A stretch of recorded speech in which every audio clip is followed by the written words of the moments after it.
the whole point of doing the FKT wasn't necessarily to get a fastest known time or to be the first person.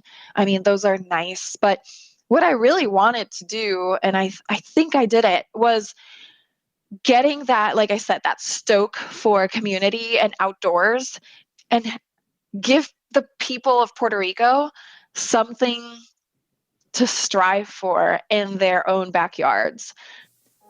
That's Alex Garcia. Alex is an engineer, writer, and outdoors woman based partly in Western North Carolina and partly in Puerto Rico, where she grew up. Alex has an ongoing personal project called Difficult Pursuits, which are progressively more difficult outdoor challenges that she focuses on year to year. As a founding board member of the Awe Summit Scholarship Foundation and a former Trailblazer at the Cairn Project, Alex blends her adventurous passions with advocacy work to shape a more inclusive outdoors. I'm Angie, and this is See Her Outside, brought to you by the Cairn Project and the Summit Scholarship Foundation. We share stories of women, girls, and gender-diverse adventurers to promote belonging and visibility in nature. We hope that this story inspires you to advocate for a more inclusive outdoors. Although Puerto Rico is less than a 4-hour flight from East Coast United States hubs like New York City and Washington, D.C., many continental Americans haven't experienced its stunning ecosystems and unique culture. The Nature Conservancy calls Puerto Rico home to a stunning array of natural habitats, including rainforest, mangroves, bioluminescent bays, and one of the largest underground cave systems in the world. It also has the only tropical rainforest in the United States National Forest System and is home to nearly 300 endemic plant and animal species. I asked Alex what it was like to grow up in this U.S. territory. Can you tell me about growing up in Puerto Rico and how that started to expose your love of nature? I love talking about Puerto Rico. Growing up in Puerto Rico, and especially now through the lens of someone that spent the last decade in the United States, was a literal paradise. I grew up 10 minutes from beautiful, pristine Caribbean beaches, and at the same time, very close and connected to the mountainous region of Puerto Rico because my parents own a farm in that area. Throughout my entire childhood and early adulthood before I moved here, I was always in some shape or form in nature. And we didn't call it being outdoorsy. We didn't call it, an avid outdoors person or a hiker or backpacker.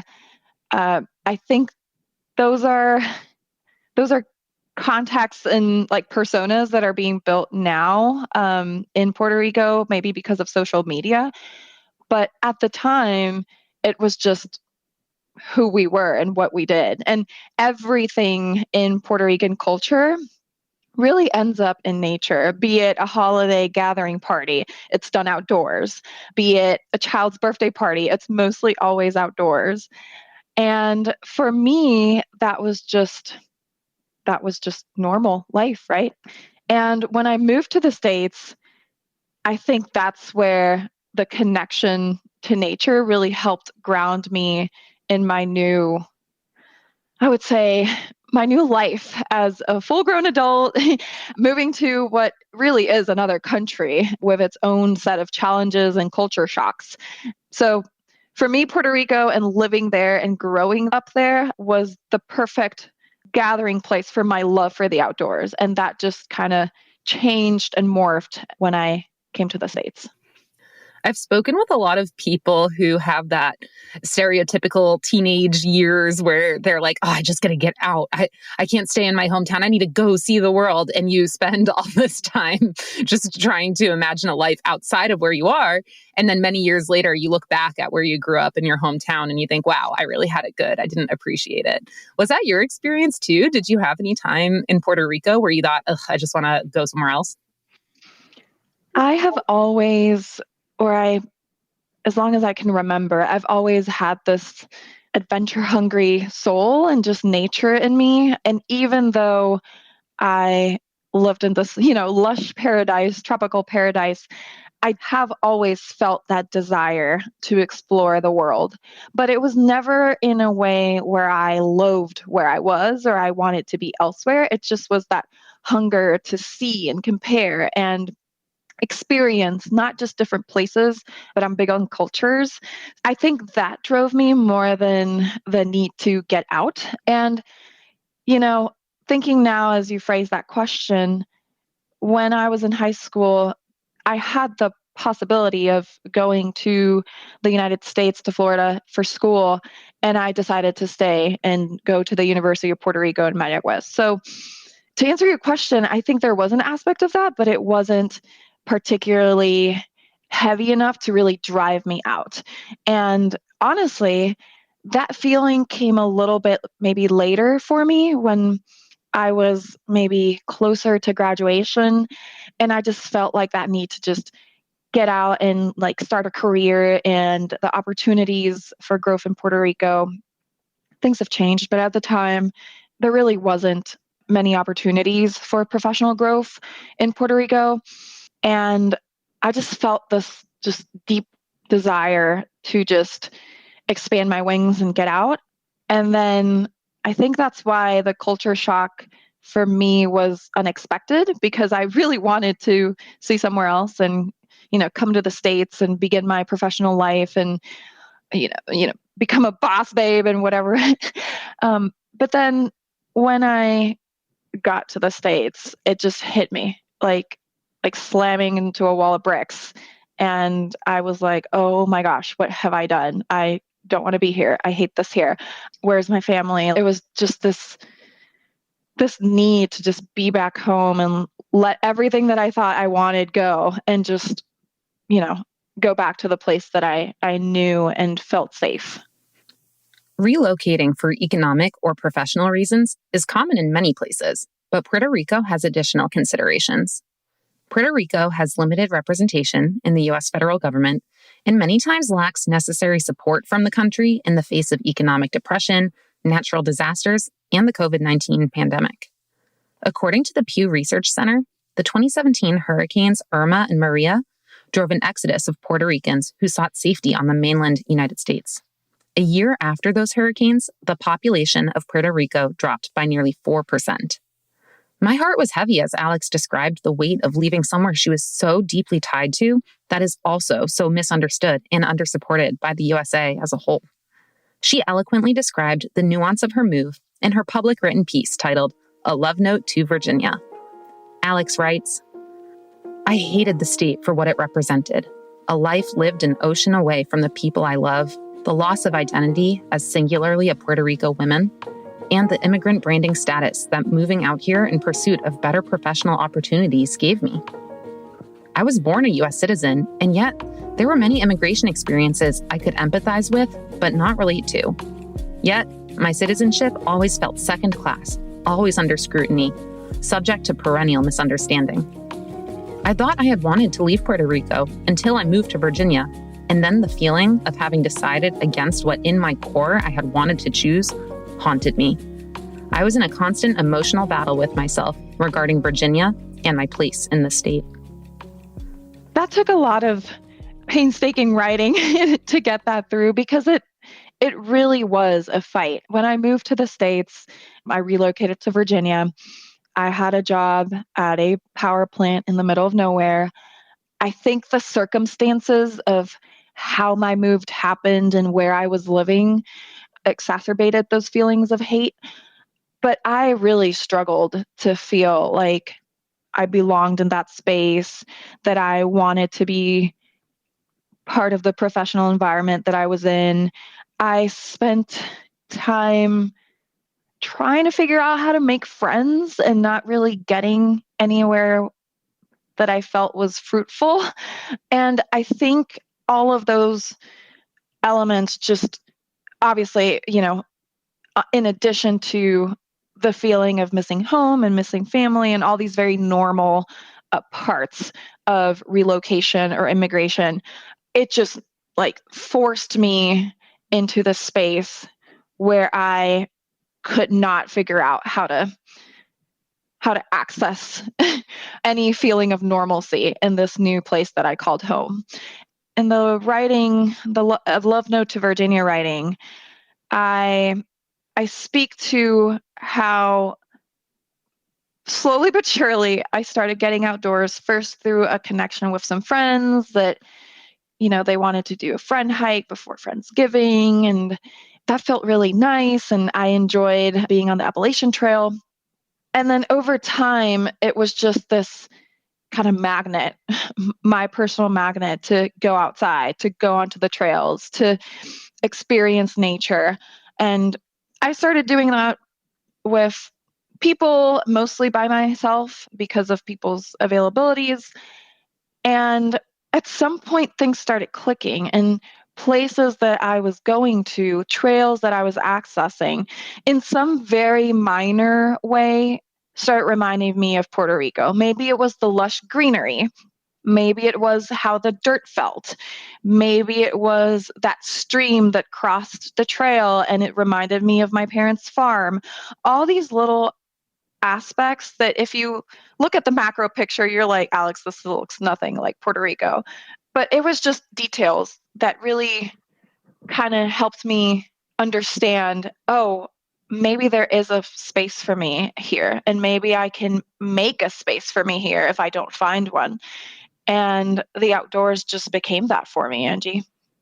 I'm curious if you could expand on some of what you wrote about in this love note when you talk about how you were born a U.S. citizen, and Puerto Rico, I think, is often forgotten to be a part of the United States. And you have this really unique experience of being a U.S. citizen who didn't live in the mainland, and moving to Virginia gave you a very unique perspective in that you still use the word immigrating, even though you were a citizen. And so in some ways you say that you could relate to people who are immigrating without citizenship, and how even though you were a citizen, you felt like it was second class or that your belonging was I I'm curious if that came up in the outdoor scene at all, or did the being outdoors help you with that transition? I think over the years, and especially over the years since I've written that love note, the outdoors has become a place where I've been able to, in a very safe environment, explore that feeling more, kind of dissect it in a way. And the reason I say that is because truly through the outdoors is where I have found my people.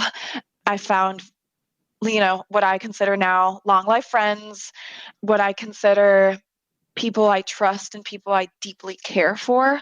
And because of the spaces that I run and hike and bike within the outdoors community, I have met a lot of people that are immigrants themselves. And I've been able to find connections in our stories of, yes, what you say, immigration, but also understand where I have a certain due privilege because of this citizenship that I still consider can come under scrutiny in many other places that are, not the outdoors maybe. And it's been a really beautiful opportunity these last few years to really connect with new connections and new friends, learn about their own stories, and find those parallels, connect beyond the things that maybe can diverge our stories a little bit. But for me, the outdoors truly has been the safest place where I can be myself, where I can celebrate where I come from, where I can celebrate where other people come from. Even just the people I've met, the the Americans that I've met, I've been able to connect in deeper ways and share parts of my culture and my identity that have been very well received and have made me feel like I can find places, not just a place, but I can find places to belong wherever I go, because nature is accessible in many different places, not just Virginia. And since that love note, I wrote that love note when I was moving out of Virginia. The last few months in Virginia, I really reflected on what that time there had meant for me and how I had changed, and how at first I had this deep resentment for where I was and how I'd gotten there and the choices that I had made, because a lot of it had been my choice, right? And then turn it around and celebrate it because of the ways that I could see I had grown even through those struggles. And since that writing, I moved to Tennessee. I actually moved out of Tennessee and now live in North Carolina. And I have been able to gather pieces of that love that I started growing in Virginia and blossom it in Tennessee and North Carolina. And now that I sort of live a hybrid life where I go to Puerto Rico a lot and I am in North Carolina, I can see how it's come full circle. Now I can appreciate things of Puerto Rico that I couldn't before. So it's just, I think it's part of growing up too and, gaining perspective. But it's been wonderful to see and to reflect on how my perspective has changed. And in no small part, it's been because of the experiences and the connections and the love that I have found through the outdoors, not just with nature, but with other people. Since moving to Virginia up until now, you've summited Mount Kilimanjaro, Mount Rainier. You did rim to rim on the Grand Canyon, backpacked alone in the Canadian Rockies, and a lot of other adventures that, as you have stated in the past, that you didn't even know were possible when you were living in Puerto Rico. Then you got to this point. You then entered this period of 2021 through 2023 where you faced a lot of adversity. I know one of your mantras is the only way out is through. Can you give us the story of how you got through those really tough years and what happened for you? Yeah. So I have two mantras. That one grew out of that stage of adversity and constant struggle during that period. The one that has gotten me through all those other adventures and accomplishments that I'm very proud of, because as you said, I really did not think any of that was possible, even just 10 years ago. I still joke about the first time I saw snow. That was 2013, and it was in West Virginia, and I thought it was the most magical thing I'd ever seen. So from that point to summiting Mount Rainier, for example, sometimes I think of that and I'm like, oh my gosh, that's such a 180 for someone that literally grew up in the tropics and by sea level. But as you said, and obviously so many people can relate to those memes that talk about, the 2020 to 2024 period is like two whole different lives. And for me, 2021 through 2023 was riddled with major injuries, constant changes to plan that were completely outside my range of control. And for me, as someone who loves to prepare and whose mantra, the first 6 years of being in the States were, I will prepare and someday my chance will come. It's a quote by Abraham Lincoln, attributed to Abraham Lincoln. For me, having those challenges related to like total lack of control, major injuries, significant professional challenges, and at a time where I was unconsciously putting a lot of weight on that identity and my professional identity and my goals and my future prospects. It felt like getting stripped down and just really laying whatever was left on the ground and saying, like, what can I do with what's left? And for me, that mantra of the only way out is through really was born out of that experience of just having to pick those things back up, those things I had put down, pick them back up and say, hey, whatever happens, I just need to keep walking. I need to keep moving. I need to keep my head up. I need to just move, just go through it.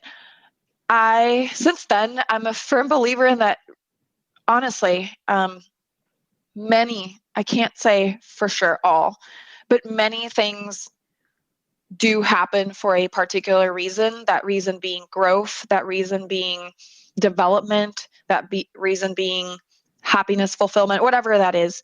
And that does not mean that what happens, the hardships that happen, aren't really valid. The hardships are valid, and we're allowed, and we should take the time to really sit with our feelings, understand them, and see how we can move forward with them. But if we take that approach and we still continue, I think that we get to the other side, and the other side is usually, and hopefully for many people, is a side of growth and a side of really incredible gains, even if just mental gains.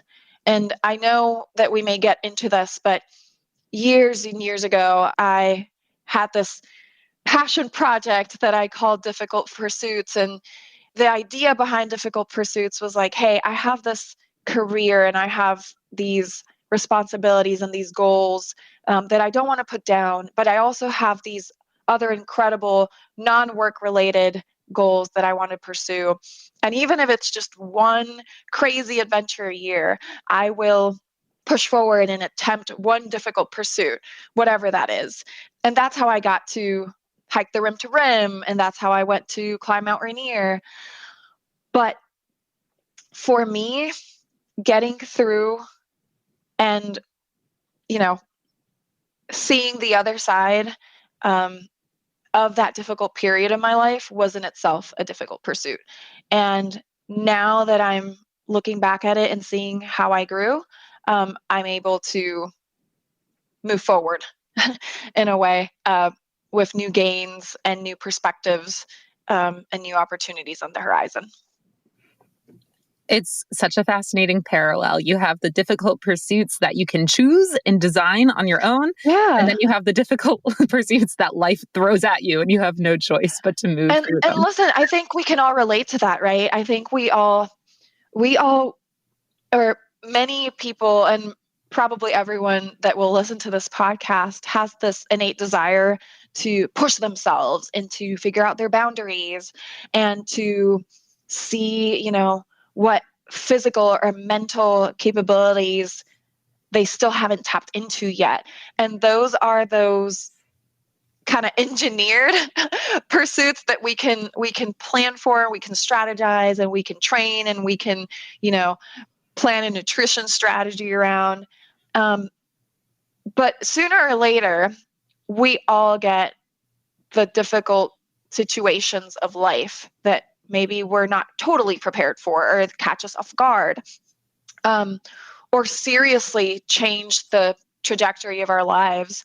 And I think part of the importance of having those engineered pursuits is because they help you, right? Like it's like you're training a muscle, and you train yourself in those engineered pursuits to really have the right mental mindset to get through those life changes that we all go through at some point.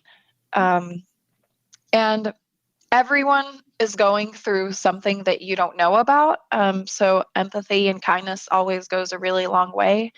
But when it comes to dealing with a situation ourselves, I think finding difficult pursuits that you can train yourself to get through really helps when those actual situations eventually land at your doorstep.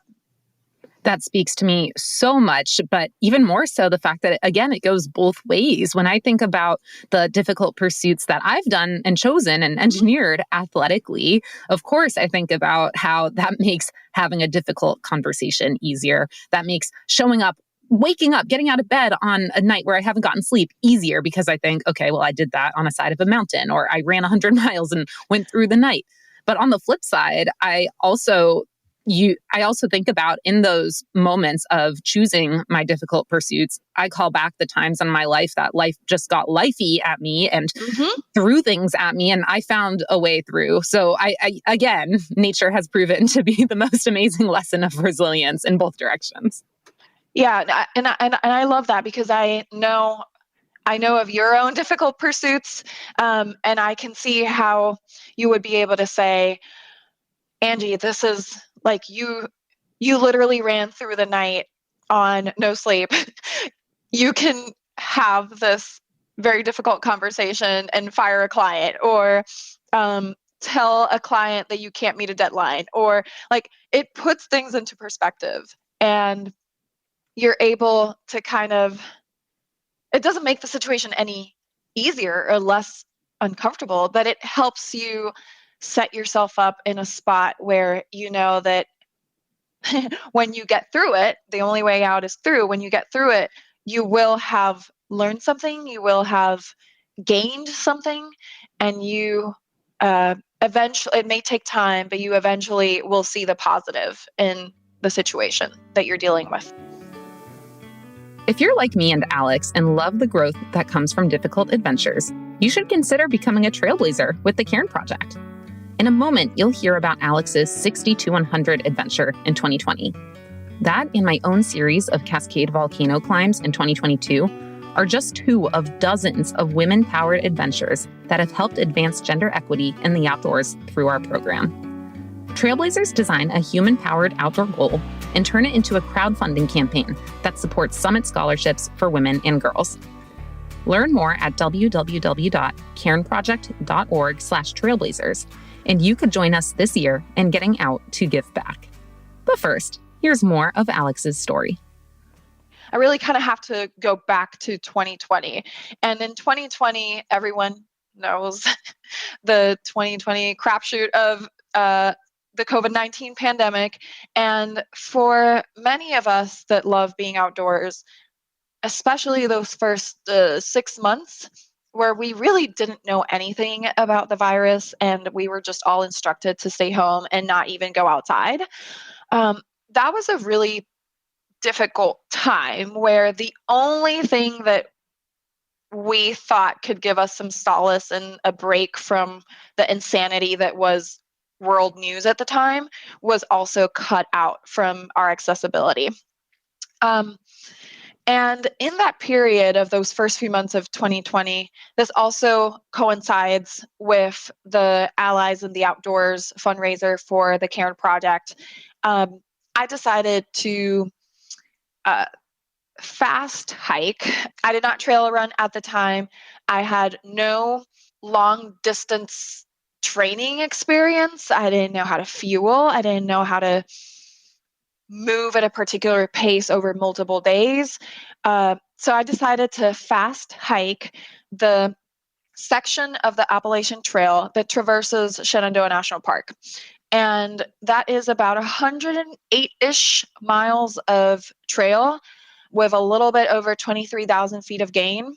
And my idea was to run it or hike it in a weekend. I set 60 hours or less. And that project came to be known to me and my friends as the 60 to 100 project. 60 hours to run 100 miles or to hike 100 miles. And I was able to complete that hike in a little under 60 hours, about 59 and 30. And that at the time was really the hardest thing I had ever done. My feet were killing me. I walked for 13 plus hours every day. I slept in Shenandoah, and then the next night I slept in a town nearby. And for me, that just opened up the world to possibilities around thinking about outdoor pursuits, not necessarily related to, crossing off a whole set of lists or completing, the 4,000 footers in New Hampshire or the Colorado 14ers. After that hike, I was like, I just made this up and it was so much fun. And these arbitrary rules really spoke to me and made me try to push myself outside of what I had pushed myself at any point before. What else can I do? And after that experience in Shenandoah, I said, wouldn't it be cool to take this very similar idea or concept and bring it to Puerto Rico? And Angie, my first thought was, oh my gosh, I want to run around the island in one go. And that would be a little over 300 miles. It's mostly on road, but it wouldn't be like a trail system. And I very quickly was like, maybe this is shooting a little bit too far, too fast. And I started thinking of how can I make this a fun, new, still very challenging, but also very feasible for not just me, but for people in the island. I really wanted to bring this stoke for the outdoors and this opportunity to think differently to the outdoors community in Puerto Rico, not just for myself. So I started thinking of different ideas, and over the years, I landed on this very obscure trail that was still in development at the time called Veredas Noreste. The Veredas Noreste is the only long-distance backpacking trail in Puerto Rico. The Sea to Summit route is a 35.5-mile trail with over 21,600 feet of elevation gain. In 13 hours and 22 minutes, Alex was the first and fastest person to run this route. And over the years, when I would go to Puerto Rico to visit family or for any other event that I had in Puerto Rico, I would spend time on the trails there, not just in El Yunque, but in other areas around the island. And I started learning, trail systems, or, hey, you can connect this area with this area. It's not as well developed as many places in the United States are when it comes to like trail systems and networks and parks. But there was still infrastructure there, and infrastructure that with the right attitude and like vision, you could make into something incredible. Because as I said earlier, Puerto Rico, even as small as it is, has so much ecological diversity. So it took years of like refining the plan and thinking through it. I thought it was very necessary, and it actually ended up being a correct assumption. I wanted to make connections in the area. I wanted to learn from the people that were in the grassroots organizations planning the trail. And I worked to identify those people that could give me like just like trail beta, and help me figure out, hey, is this plan actually doable at the moment? How can we move it forward if it is an option to do? And all of that culminated in January of 2023 when I just went for it. And I love how my outdoors journey maybe started very solo-ish and has morphed into more of a community. But that day, even though I did do the whole thing, I was the only one that did the whole thing. I had people with me in different sections of the trail pretty much the entire time. And there were sections that I hiked, there were sections that I ran, but I was almost always accompanied by someone. And almost half of the way, I was with people that knew the trail better than I did and were able to point at flowers or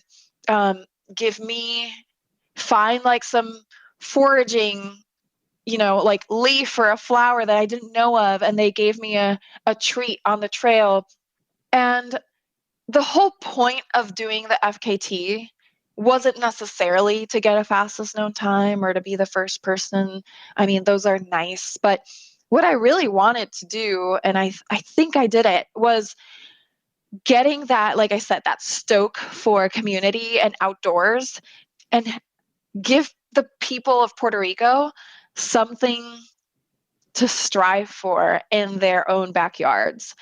I have had quite a few people actually reach out to me over social media in the past few years and ask me about the trail and say, hey, I'm thinking of doing this. Do you have any suggestions?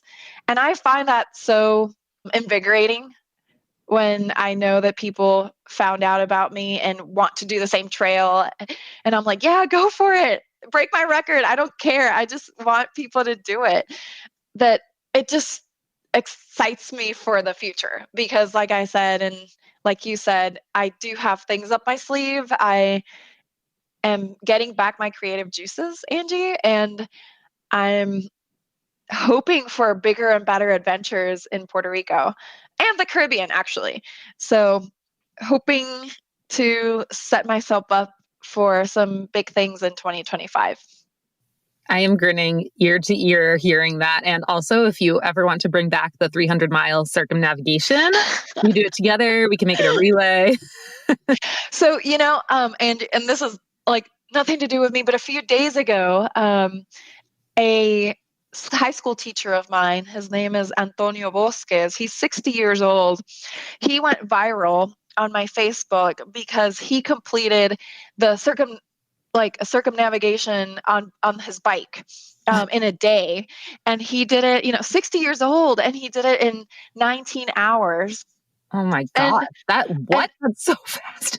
Yes. And I was like, oh my gosh, this is the energy that I want other people in Puerto Rico to have. The excitement about doing really hard things in the outdoors, of defining their own adventures. And I even reached out to him. I haven't spoken to him in many, many years, but reached out to him because that's what the people in Puerto Rico need. There's so much hurt and like heavy situations in Puerto Rico happening all the time.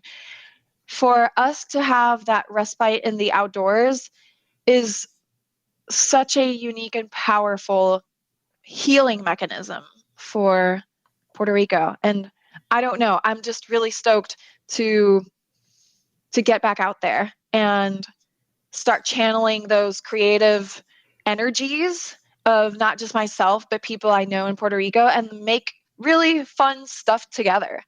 Like I said, it's awesome to do things on your own, but there's so much power in community, and I know you believe that, that I am just stoked that in the future I can create all these other projects, but not just do them on my own, have a whole set of people either cheering or running with me, or, making it a whole thing and really shaking up the outdoors community in Puerto Rico for the better.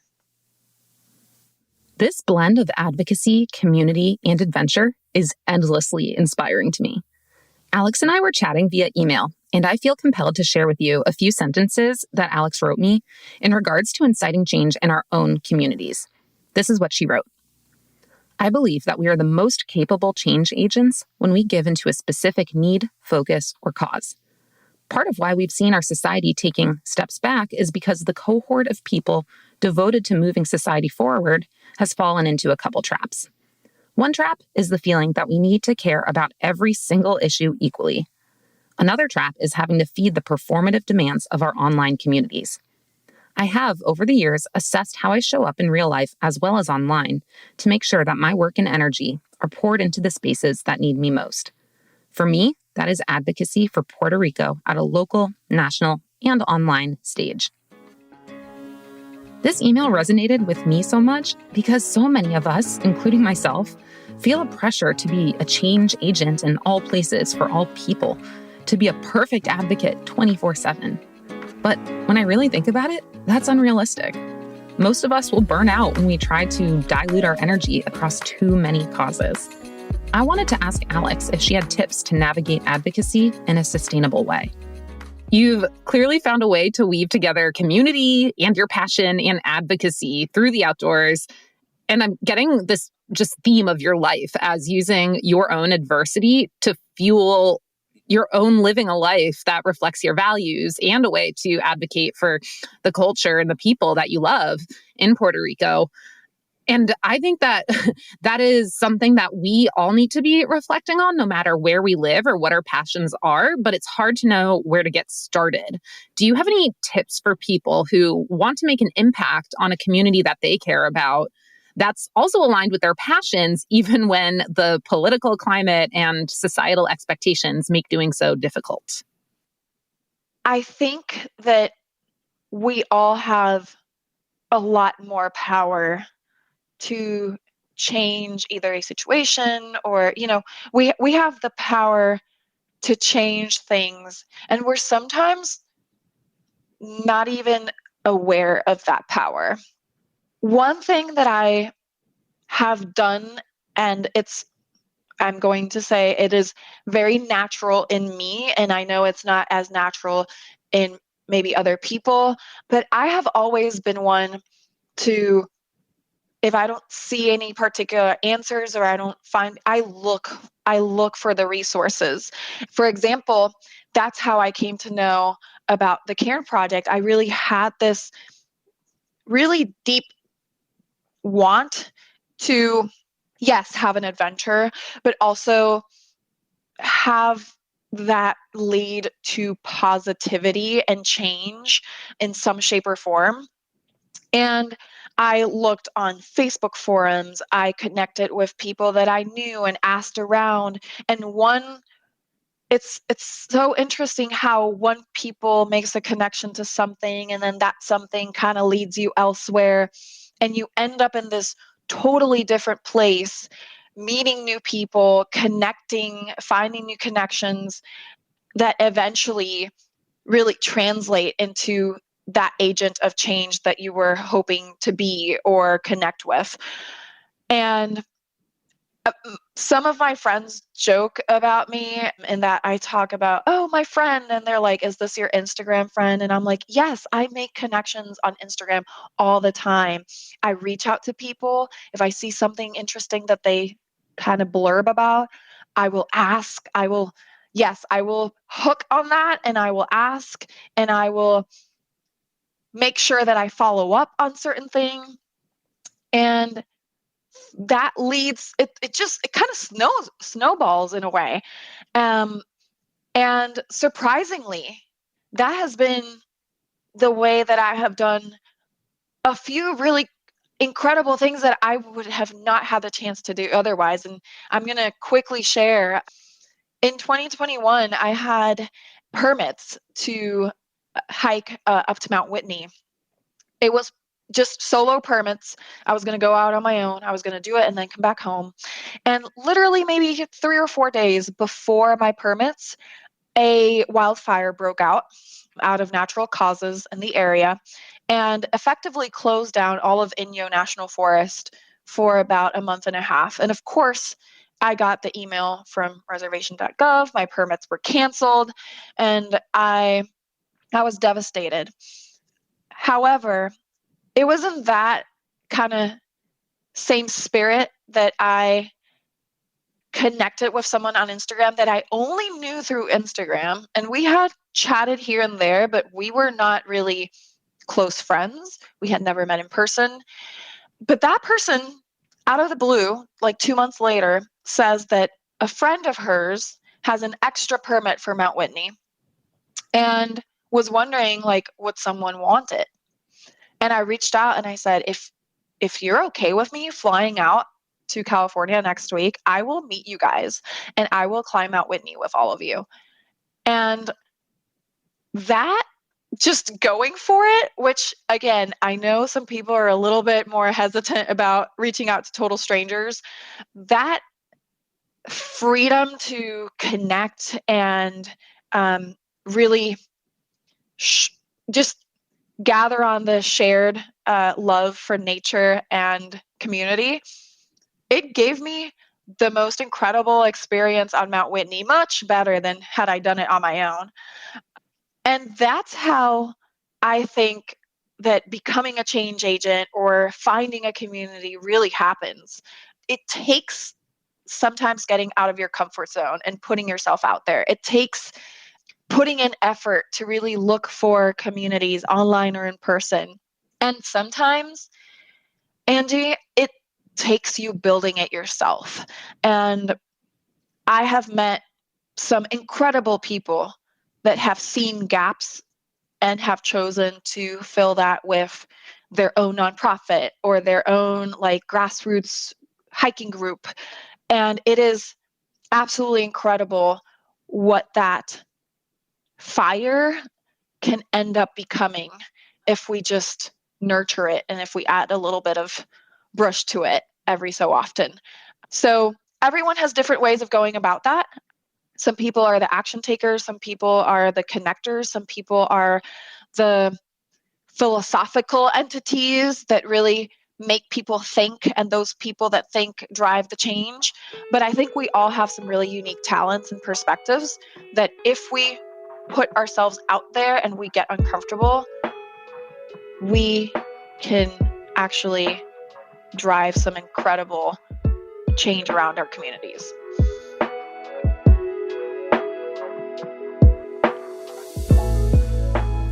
As we wrap up our talk with Alex, I invite you to consider this.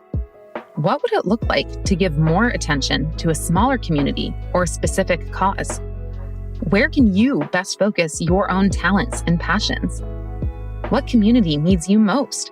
And how can you share your own stories to incite change within it? You, like Alex, and like the Cairn Project's other Trailblazers, can blend adventure with advocacy. So what's your next difficult pursuit? You can become a supporter of the Alliance for Gender Equity and Outdoor Adventure, and I'll give you a few options on how you can do so. Number 1, apply to become a Trailblazer through the Cairn Project. Trailblazers design an adventure fundraiser that crowdfunds scholarships to help girls, women, and gender diverse adventurers experience the transformative power of time in the wilderness. Go to www.cairnproject.org to learn more. 2, you can spread the word about the Summit Scholarship Foundation to help us advance gender equity on and off the mountain. Check it out at www.summitscholarship.org. And 3, you can share this episode of the See Her Outside podcast with a friend. Every share, 5-star review, or comment helps us share stories to get more girls outside. See Her Outside is hosted by me, Angie Marie, and edited by Allison Castingway. Until next time, go get outside.